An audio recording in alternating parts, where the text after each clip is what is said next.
Welcome to MP exam book. आज पढ़ेंगे मध्य प्रदेश पंचायती राज एवं ग्रामीण अर्थव्यवस्था का पार्ट 14।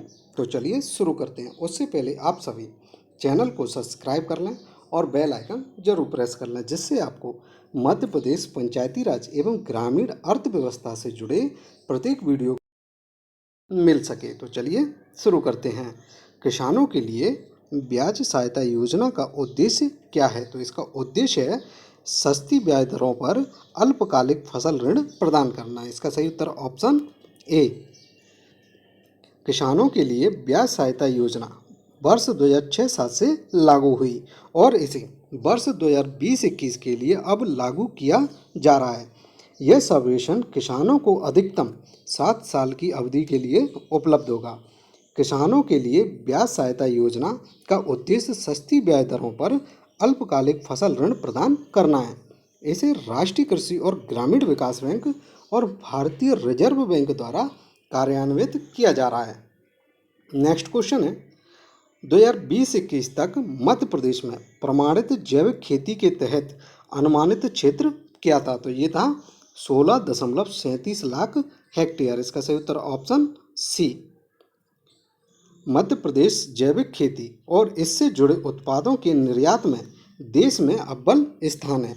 मध्य प्रदेश में लगातार जैविक खेती का क्षेत्र बढ़ रहा है। वर्ष 2017-18 में 11,56,000 हेक्टेयर क्षेत्र में जैविक खेती हो रही थी, जबकि वर्ष 2020-21 में ये क्षेत्र बढ़कर 16,37,000 हेक्टेयर से अधिक हो गया। नेक्स्ट क्वेश्चन है, इनमें से कौन मनरेगा योजना के कार्यान्वयन के लिए जिम्मेदार है? तो ये है ग्रामीण विकास मंत्रालय। इसका सही उत्तर ऑप्शन ए।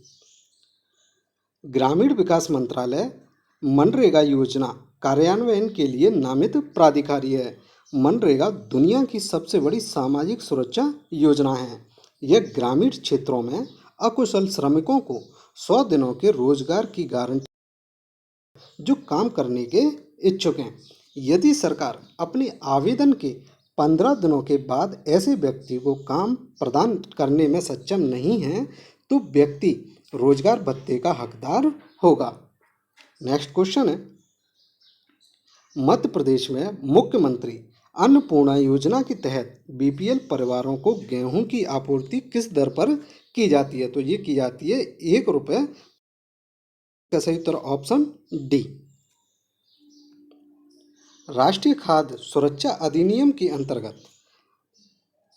पात्र परिवारों को भारत सरकार द्वारा गेहूं 2 रुपये प्रति किलो एवं चावल 3 रुपये प्रति किलो दिए जाने का प्रावधान है, जबकि मध्य प्रदेश में मुख्यमंत्री अन्नपूर्णा योजना के अंतर्गत सभी पात्र परिवारों को गेहूं एवं चावल 1 रुपये प्रति किलो की दर से दिया जा रहा है। नेक्स्ट क्वेश्चन है, केंद्रीय मंत्रिमंडल ने अमला श्योर में किसकी स्थापना को मंजूरी दे दी है? तो ये दी है खाद्य फलियां रिसर्च प्लेटफॉर्म। इसका सही उत्तर ऑप्शन डी। केंद्रीय मंत्रिमंडल ने अमला श्योर में खाद्य फलियां रिसर्च प्लेटफॉर्म को मंजूरी दे दी है। नेक्स्ट क्वेश्चन है, स्वर्ण जयंती ग्राम स्वरोजगार योजना के अंतर्गत किसके लिए ऋण प्रदान किया जाता है? तो ये किया जाता है स्वयं सहायता समूहों के लिए। इसका सही उत्तर ऑप्शन डी। स्वर्ण जयंती ग्राम स्वरोजगार योजना ग्रामीण गरीबों को स्वरोजगार के अवसर उपलब्ध कराने के लिए एक समन्वित कार्यक्रम के रूप में पहली बार 1999 में शुरू की गई। इसके द्वारा स्वयं सहायता समूहों को ऋण दिया जाता है। नेक्स्ट क्वेश्चन है, 2017 तक मनरेगा के अंतर्गत कवर की जाने वाली ग्राम पंचायतों की संख्या कितनी है? तो ये है 2,61,000 से 2,65,000। इसका सही उत्तर ऑप्शन सी। मनरेगा भारत में लागू एक रोजगार गारंटी योजना है। इसमें 2017 तक 2,61,000 से 2,65,000 तक ग्राम पंचायत कवर कर ली गई हैं। नेक्स्ट क्वेश्चन है, लाइडी समिति निम्न में से किससे संबंधित है? तो ये है खाद्य तेलों की मूल्य संरचना से। इसका सही उत्तर ऑप्शन सी। लाइडी समिति खाद्य तेलों की मूल्य संरचना से संबंधित है। नेक्स्ट क्वेश्चन है, अगस्त 1971 में किसकी अध्यक्षता वाली विशेषज्ञ समिति ने निष्कर्ष निकाला कि निकट भविष्य में प्रायोगिक तौर पर भी फसल बीमा को शुरू करना उचित नहीं होगा? तो ये निकाला धर्म नारायण समिति ने। इसका सही उत्तर ऑप्शन बी।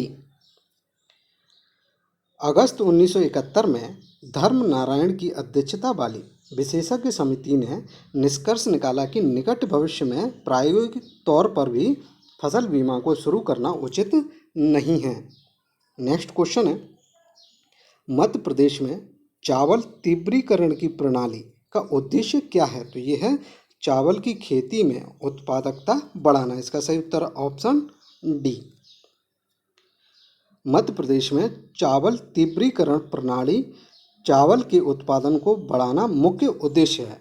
इस प्रणाली में पानी कम प्रयोग करके अच्छा चावल उत्पादन किया जाता है। नेक्स्ट क्वेश्चन है, सांसद आदर्श ग्राम योजना का सर्वाधिक महत्वपूर्ण उद्देश्य क्या है? तो इसका सर्वाधिक महत्वपूर्ण उद्देश्य है एक गांव का सर्वांगीण समग्र विकास। इसका सही उत्तर ऑप्शन सी। यह योजना वर्ष 2014 में जयप्रकाश नारायण की जयंती पर शुरू की गई थी। इस योजना के तहत संसद सदस्य वर्ष 2019 तक 3 गांव और वर्ष 2024 तक कुल 8 गांवों के सामाजिक, आर्थिक एवं भौतिक बुनियादी ढांचे के विकास के लिए जिम्मेदार हैं। पहला आदर्श गांव वर्ष 2016 तक और 2 अन्य को वर्ष 2019 तक विकसित किया जाना था। वर्ष 2019 से 2024 तक प्रत्येक सांसद द्वारा हर वर्ष 5 और आदर्श ग्राम विकसित किए जाने चाहिए। नेक्स्ट क्वेश्चन है, किसानों के लिए किस स्थान पर आधुनिक प्रजाति के बीज उपलब्ध होते हैं? तो ये होते हैं सीड हब में। इसका सही उत्तर ऑप्शन सी। किसानों के लिए सीड हब स्थान पर आधुनिक प्रवृत्ति के बीज उपलब्ध होते हैं। नेक्स्ट क्वेश्चन है, भारत में निम्न में से कौन सा पुरस्कार कृषि से संबंधित है? तो ये है बोरलोग पुरस्कार। इसका सही उत्तर ऑप्शन बी। बोरलोग पुरस्कार कृषि से संबंधित है। नॉर्मन बोरलोग को विश्व में हरित क्रांति का जनक कहा जाता है और भारत में एम.एस. स्वामीनाथन को हरित क्रांति का पिता मानते हैं। नेक्स्ट क्वेश्चन है, सांसद आदर्श ग्राम योजना के अंतर्गत परियोजना पहलों का संचयन निम्न में से किस नाम से किया जाता है? तो ये किया जाता है संकलन के नाम से। इसका सही उत्तर ऑप्शन डी। सांसद आदर्श ग्राम योजना 11 अक्टूबर 2014 को जयप्रकाश नारायण के जन्मदिन पर शुरू हुई, जिसमें परियोजना पहलों के संचयन को संकलन नाम दिया गया। नेक्स्ट क्वेश्चन है, परंपरागत कृषि विकास योजना का निम्नलिखित में से क्या एक उद्देश्य नहीं है? तो इसका उद्देश्य नहीं है अन्य सभी प्रकार की खेती का उन्मूलन करना। इसका सही उत्तर ऑप्शन सी। सतत कृषि के राष्ट्रीय मिशन के तहत मृदा स्वास्थ्य प्रबंधन योजना के उपघटक परंपरागत कृषि विकास योजना का उद्देश्य पारंपरिक ज्ञान के संयोजन का उपयोग करके जैविक खेती के स्थायी मॉडल विकसित करना है। परंपरागत कृषि विकास योजना का प्राथमिक लक्ष्य मिट्टी की उर्वरता को बढ़ावा देना है। नेक्स्ट क्वेश्चन है, भारत में पर्यावरण संरक्षण अधिनियम कब अधिनियमित किया गया था? तो ये किया गया था 1986 में। इसका सही उत्तर ऑप्शन बी। पर्यावरण संरक्षण अधिनियम भारत की संसद द्वारा संविधान के अनुच्छेद 253 के तहत 19 नवंबर 1986 में पारित किया गया था। इस अधिनियम का उद्देश्य मानव पर्यावरण पर संयुक्त राष्ट्र सम्मेलन के निर्णयों को लागू करना था। नेक्स्ट क्वेश्चन है, वर्ष 2017 में रेशम का सबसे बड़ा उत्पादक राज्य कौन सा है? तो ये है कर्नाटक। इसका सही उत्तर ऑप्शन सी। कर्नाटक भारत में रेशम का सबसे बड़ा उत्पादक राज्य है। नवंबर 2017 तक कर्नाटक ने 5,962 मीट्रिक टन रेशम का उत्पादन किया है, जो भारतीय रेशम उत्पादन का लगभग 1/3 है। नेक्स्ट क्वेश्चन है, मत्स्य पालन क्षेत्र में क्षमता और संभावनाओं को पहचानते हुए भारत सरकार ने किस कार्यक्रम की परिकल्पना की है? तो ये की है नीली क्रांति की। इसका सही उत्तर ऑप्शन ए।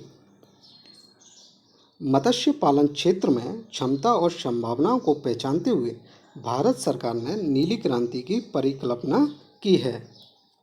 नेक्स्ट क्वेश्चन है, मार्च 2019 तक सभी पंचायतों को उच्च गति वाले ब्रॉडबैंड प्रदान करने के लिए कौन सी परियोजना शुरू की? तो ये की भारत नेट। इसका सही उत्तर ऑप्शन ए। भारत नेट राष्ट्रीय ऑप्टिकल फाइबर नेटवर्क में पंचायतों को ब्रॉडबैंड से जोड़ने के लिए OFC बेस्ड इंफ्रास्ट्रक्चर बनाने का निर्णय है। इसके तहत 2019 तक सभी पंचायत को जोड़ने का लक्ष्य है। नेक्स्ट क्वेश्चन, प्रोजेक्ट टाइगर योजना की शुरुआत कब की गई थी? तो ये की गई थी वर्ष 1973 में। इसका सही उत्तर ऑप्शन सी। प्रोजेक्ट टाइगर अप्रैल 19 वन्य जीव संरक्षण अधिनियम 1972 के तहत भारत सरकार द्वारा शुरू किया गया एक बाघ संरक्षण कार्यक्रम है। इस परियोजना के पहले निदेशक कैलाश सांकला थे। भारत में कुल 50 बाघ अभ्यारण्य जो प्रोजेक्ट टाइगर द्वारा शासित हैं। जिम कॉर्बेट प्रोजेक्ट टाइगर के तहत आने वाला पहला राष्ट्रीय उद्यान था। 2018 बाघ जनगणना में 526 बाघों के साथ मध्य प्रदेश में बाघों की संख्या सबसे अधिक है और भारत में बाघों की आबादी 2967 बाघ हैं जो दुनिया की कुल 75% बाघ आबादी हैं। अगर आपको वीडियो अच्छा लगा हो तो वीडियो को लाइक, शेयर और चैनल को सब्सक्राइब जरूर करें। Thank you.